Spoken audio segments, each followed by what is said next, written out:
Hello friends, आज हम नेपाली सीखने जा रहे हैं। नेपाली लैंग्वेज हिंदी से बहुत मिलता जुलता है। आइए सबसे पहले हम नेपाली में अपना नाम कहना सीख लेंगे।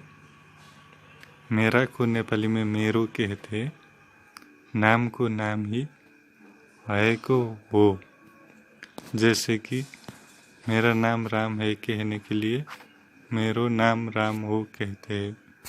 और इसके रिप्लाई पे आपका नाम क्या है कहने के लिए तपाईको नाम के हो कहते। आपका अर्थ तपाईं, का अर्थ को, नाम का अर्थ नाम, हो का अर्थ है। और तुम्हारा नाम क्या है कहने के लिए तिम्रो नाम के हो कहते। तुम्हारा का अर्थ तिम्रो होता है। दूसरा सेंटेंस, मैं इंडिया से हूँ कहने के लिए म इन्डियाबाट हो कहते हैं। मैं का अर्थ म, से का अर्थ बाट और हूँ का अर्थ हो। सभी मिला के मैं इंडिया से हूँ कहने के लिए म इन्डियाबाट हो कहते हैं। कैसे हो कहने के लिए कस्तो हुनुहुन्छ कहते हैं। कैसे का अर्थ कस्तो, हो का अर्थ हुनुहुन्छ। रिप्लाई पे ठीक हूँ कहने के लिए ठीक छु कहते हैं।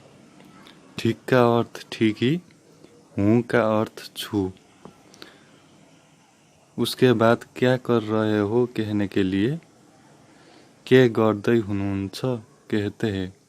क्या का अर्थ के, कर रहे का अर्थ गर्दै, हो का अर्थ हुनुहुन्छ।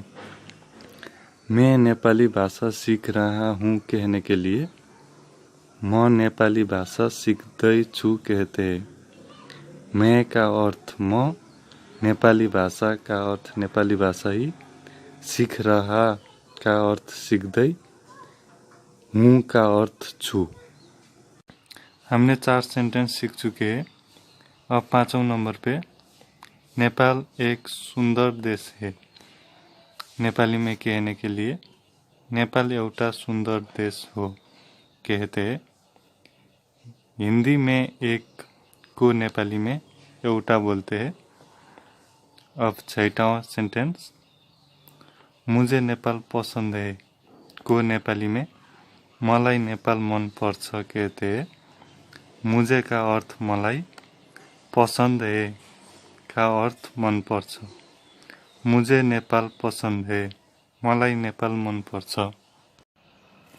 6वां सेंटेंस, नेपाल इंडिया के पास में ही है को नेपाली में नेपाल इंडिया को नजिकै छ होता है। के का अर्थ को, पास में ही का अर्थ नजिकै, है का अर्थ छ होता है। पास में ही का अर्थ नजिकै है और पास में का अर्थ नजिक है। 7वां सेंटेंस, क्षेत्रफल में नेपाल इंडिया से बहुत छोटा देश है। इसको नेपाली में क्षेत्रफलमा नेपाल इंडिया भन्दा धेरै सानो छ कहते हैं। क्षेत्रफल को नेपाली में क्षेत्रफल ही बोलते हैं।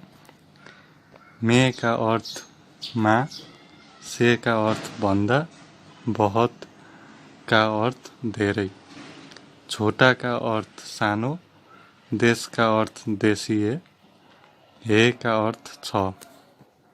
पूरा सेंटेंस फिर एक बार पढ़ के सुनाता हूँ। क्षेत्रफल में नेपाल इंडिया से बहुत छोटा देश है। इसको नेपाली में क्षेत्रफल में नेपाल इंडिया भन्दा धेरै सानो देश हो कहते हैं। अब एक लास्ट सेंटेंस बनाते हैं। 8वां नंबर पर, आप बहुत सुंदर हो। इसको नेपाली में तपाईं धेरै राम्रो हुनुहुन्छ कहते हैं। आप का अर्थ तपाईं, बहुत का अर्थ धेरै, सुंदर का अर्थ राम्रो या सुंदर दोनों बोलते हैं, पर ज़्यादातर राम्रो बोलते हैं। हो का अर्थ हुनुहुन्छ। आप बहुत सुंदर हो, तपाईं धेरै राम्रो हुनुहुन्छ। आज के लिए इतना ही। अब अंतिम में मैं आप लोगों से कुछ बातें कहना चाहता हूँ। मैं नेपाल से हूँ। मैंने बहुत अक्षर लिखना उच्चारण करना सही से नहीं किया होगा, इसीलिए मैं आप लोगों से माफ़ी मांगना भी चाहता हूँ। यहाँ हुए उच्चारण और अक्षर की गलती आप अच्छे से समझ सकते हैं। ये मेरा पहला वीडियो है। मैं आज से हफ्ते में 4-5 वीडियो डालने की कोशिश करूँगा और वीडियो को भी अच्छे बनाने की कोशिश करूँगा। आशा करता हूँ कि आप मेरे चैनल को सब्सक्राइब, वीडियो को लाइक, कमेंट करके मुझे साथ देंगे और आप भी फ़ायदा लेंगे। Thank you.